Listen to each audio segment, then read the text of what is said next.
Gracias, Ana. Contar mi mirada es un poco dificultoso, pero ya que hay que salir de la formalidad. Bueno, gracias al Consejo de Santa Cruz. A partir de este momento y en los próximos 15 minutos, cuando venga el papelito maldito de hay que ir terminando, todo lo que se diga va a ser un quizás. Quizás sea así, quizás no. Probablemente no. Pero, por ejemplo, el Consejo de Santa Cruz ha tenido la amabilidad de convocarme como asesor. Yo soy de la provincia de Arriba. En realidad no soy de la provincia de Arriba porque no nací en Chubut, pero por adopción soy chubutense. Así que un poco desde ese lugar patagónico no tanto, otro quizás, pero tenemos las mismas realidades en cuanto a cantidad de postulantes y dificultades para atraer a la gente a los concursos. Así que gracias por la convocatoria y por el espacio. Y después gracias al foro. Agradecer al foro es algo paradójico completamente, porque yo le voy a robar palabras a María Marta Cáceres, a José Zapa, a Froilán Zarza. Uno viene al foro porque es feliz acá. Entonces, y siempre volvemos a los lugares donde somos felices. Así que agradecerle al foro es agradecer que exista. Siempre es bueno volver al foro. Así que un poco más allá de ser felices encontrándonos, que es lo que por lo menos a mí me pasa cada vez que vengo, está la cuestión de que algo tenemos que hacer. Bueno, y ese algo, o algo decir, o algo discutir, o algo conversar. Bueno, el tema acá es el rol de los asesores académicos, o de los jurados académicos, o como sea que lo denominemos. Hay convicciones que nosotros creemos que repetimos frases y aparentemente todos entendemos lo mismo, pero no sé si todos entendemos lo mismo. Por ejemplo, designar un magistrada, entendiendo por magistrados miembros de ministerios públicos, independientemente que los procesos de selección en los ministerios públicos en algunos lugares son independientes, como Nación, en otros lugares no lo son, y los consejos de magistratura se encargan de eso, como en Chubut, Neuquén, Río Negro. Incluso el secretariado también, en algunas provincias, como por ejemplo Río Negro, también se encarga del consejo de los procedimientos de selección. Es un acto político, de política institucional. O sea, es la construcción de una persona que después va a tener que resolver cosas o operar en una conflictiva. Hasta ahí más o menos nos podríamos poner de acuerdo. Es una etapa de ese proceso de selección.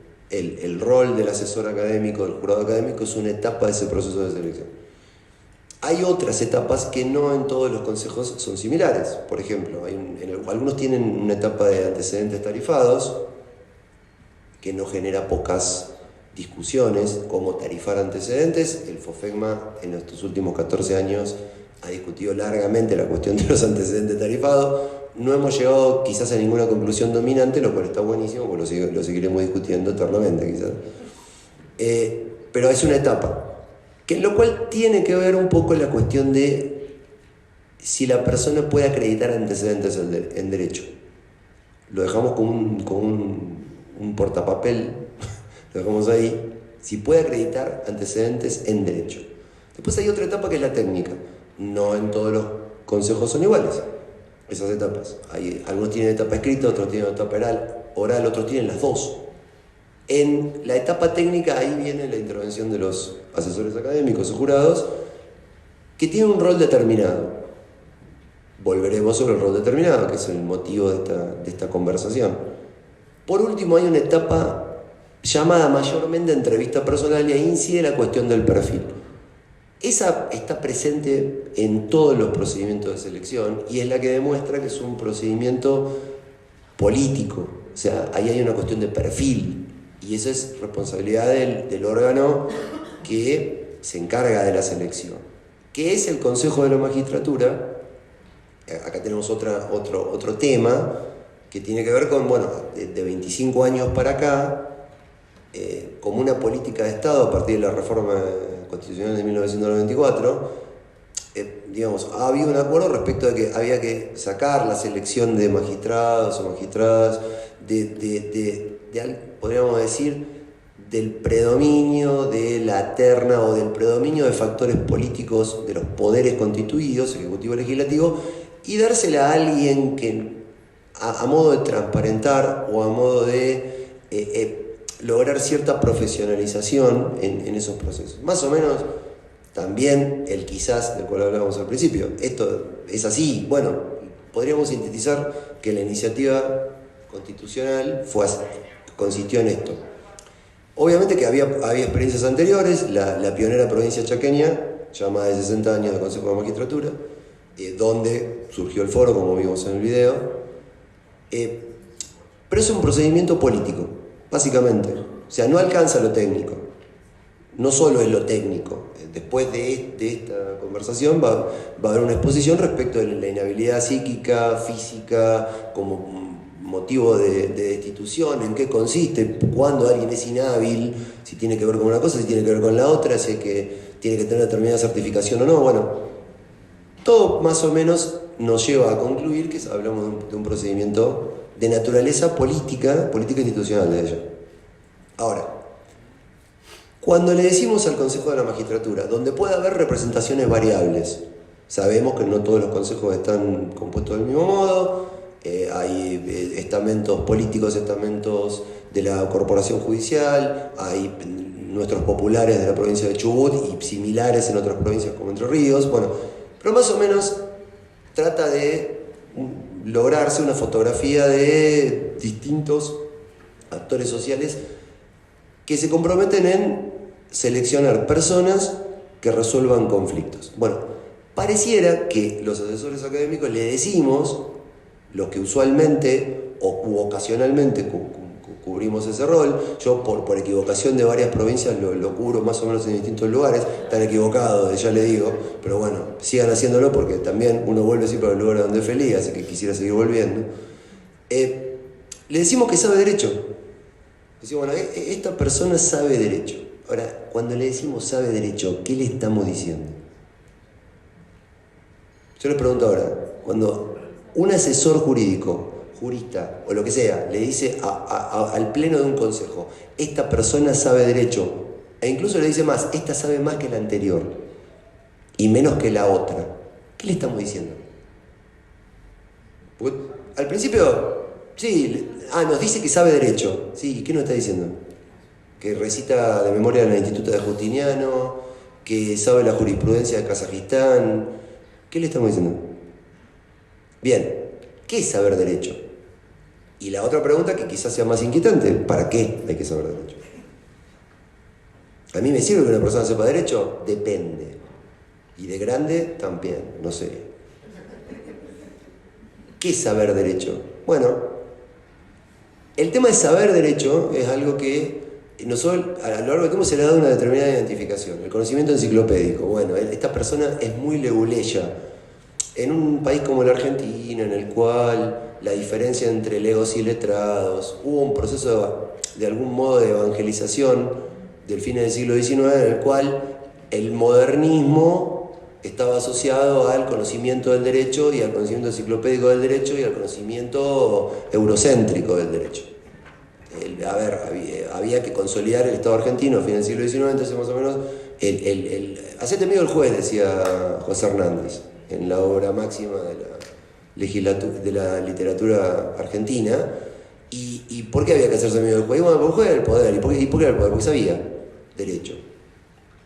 ¿Qué es eso?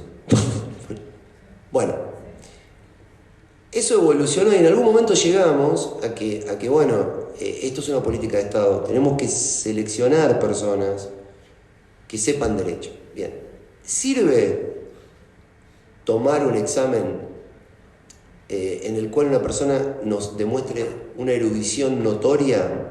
Sí, porque sirve. Hay gente que es erudita y gente que no. ¿Le sirve a un sistema judicial? No sé. No sé si le sirve. Hay que buscar exámenes coyunturales, es decir, como charlábamos con Eduardo antes. O sea, yo solo puedo decir que esta persona resolvió bien este caso. Y ese es el alcance limitado de la opinión del jurado. Este caso o estos casos, porque a veces el consejo me piden 2 o 3. Bien, ¿le sirve eso al sistema judicial que fuere? Consejos, competencia no delegada, porque la Administración de Justicia no es una competencia delegada en la Nación, el rico derecho público provincial, que creo que es un poco el que nutre al FOFEGMA. a veces olvidado, ignorado por la visión totalizante nacional, pero es muy rico el derecho público provincial, y dentro del cual están los consejos. Bueno, ¿qué hacemos? ¿Qué le decimos? ¿Sabe resolver este caso o estos casos? Es casual, en este momento resolvió este caso. ¿Le alcanza un sistema judicial esa certificación, esa validación? Resolvió este caso. Ahora, no te puedo decir que pueda resolver otro, y va a tener más de uno en la función que fuere. Es una tómbola, es como jugar a la quiniela. Me saqué el número sorteado o no. Pero el sistema judicial no necesita eso. Entonces, o la visión de, bueno, sabe derecho, puede resolver todos los casos. La visión empirista, la versión racionalista, o bueno, pareciera que estuviéramos hablando de algo sencillo, sin embargo es un dilema de la filosofía de hace 5.000 años. Si yo miro un río, ¿qué veo? ¿Algo estático, como decía Parménides, o algo que se mueve? No es el mismo agua, es el ciclo, como decía Heráclito. ¿Veo algo estático o algo que se mueve?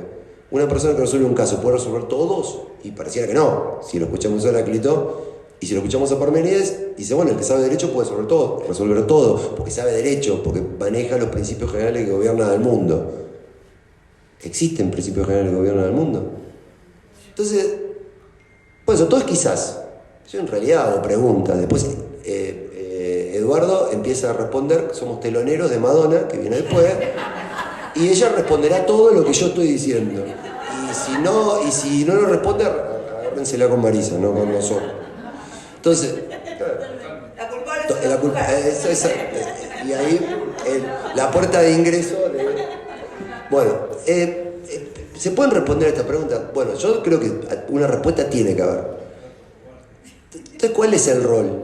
El rol de los asesores académicos. Bueno, básicamente es, primero, creo yo, más allá de lo que diga después Eduardo y Marisa, que no sirve decir que un postulante o una postulante sabe derecho. La validación tiene que ser, está en condiciones de operar un sistema. ¿Cómo llegamos a esa conclusión? Bueno, escapando de los exámenes académicos. No es la facultad o un posgrado. No estamos buscando alumnos brillantes. Estamos buscando gente que se banque la presión de ejercer un rol, que son roles particularmente tensionantes.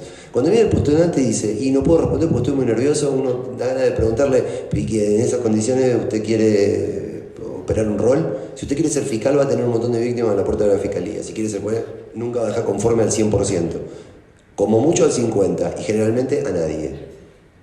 Si es defensor, va a tener, y sobre todo defensor penal o defensor civil, pero yo me dedico al derecho penal, con bastante dificultad. Siempre, si hay un absuelto, siempre fue inocente. Y si es culpable, la culpa es del defensor. Todos lo sabemos, que lo defendió mal. Entonces, esa es la tensión, no rendir un examen. Entonces, la metodología de los exámenes tiene que ser aproximar al postulante o a la postulante a la realidad, a lo que va, a la realidad a la cual se postula. Por eso es aconsejable el caso práctico, es aconsejable o real o construido en un laboratorio, o sea, la construcción de casos en laboratorio, por ejemplo en Chubut, que es un paraíso insólito, tiene mucho de paraíso y más de insólito, tenemos muchos casos que no hay que construir nada, con trasladarlos alcanza. Y son casos de la realidad, y uno dice, ¿cómo pasó esto? Bueno, pasa. Y eso opera la gente que opera un sistema judicial. Caso práctico, que generalmente tiene que ser, creo yo, diagramado por el jurado, sin perjuicio de una supervisión que puede tener el Consejo desde ya, porque el Consejo no puede traer a cualquiera y aceptar cualquier caso, pero tratar de captar una universalidad de postulantes, porque acá en la variedad está el gusto, como dice el dicho. Cuanto más gente concurse, el espectro es más amplio. Y luego está la cuestión de, bueno, y entonces, ¿qué es lo que validamos? Y validamos una persona que, al menos, no genere más conflictos del que tenía originalmente. O sea, esto es como la metáfora del fútbol. ¿Qué hay que pedirle a un arquero? Bueno, hay que pedirle que si no puede sacar la pelota que va al arco, no la saque. Pero lo que nunca debe hacer es meter las que van afuera. Eso le pedimos a los operadores. Si arrancaron con un conflicto, que su intervención no genere 10 conflictos más. No vamos a poner ejemplos, pero el sistema judicial está lleno de operadores que crean conflictos. Habría que decirles, no, te seleccionamos y pagamos para que resuelvas uno, no me generes 15 más. No puede ser que algo que el sistema judicial metaboliza, un conflicto se multiplique. Porque en definitiva, en última instancia, ¿para qué existe el sistema judicial? ¿Por qué decimos que tiene que saber derecho en esta interpretación? Y para generar paz social. O sea, nosotros tenemos que desactivar la bomba del conflicto. Y la bomba del conflicto es, hoy en día, una bomba muy potente. No hace falta ejemplificar. La sociedad pasa por una etapa irascible, de mucho conflicto, de mucha conflictividad, de mucho discurso extremo, y en ese contexto es que los operadores del sistema judicial deben operar. Entonces, ¿qué tiene que hacer un asesor? Y tiene que tratar de recomendar una persona que parezca que puede resolver algo, desde el rol que sea. Resolverlo. Bueno, darle una interpretación. Fuera del derecho, y no, la verdad que más allá de la vieja discusión si el derecho es una ciencia o no, que nos persigue eternamente, claramente que es una ciencia, serán normas, como decía Kelsen, o será otra cosa, principios del derecho natural o lo que fuere, pero es una ciencia, y una ciencia que nos marca, que nos indica un marco de actuación. Las soluciones tienen que estar en estos límites, no pueden estar fuera de estos límites. Pero dentro de estos límites hay mucha posibilidad de solucionar conflictos. Y el operador judicial tiene que tener eso en claro. Primero resolver el conflicto, primero no generar más conflictos del que tenía originalmente. Y luego tratar de intentar resolver el conflicto dentro de lo jurídicamente posible, que es un concepto interesante en nuestra actividad. Hay cosas que son jurídicamente posibles y cosas que no.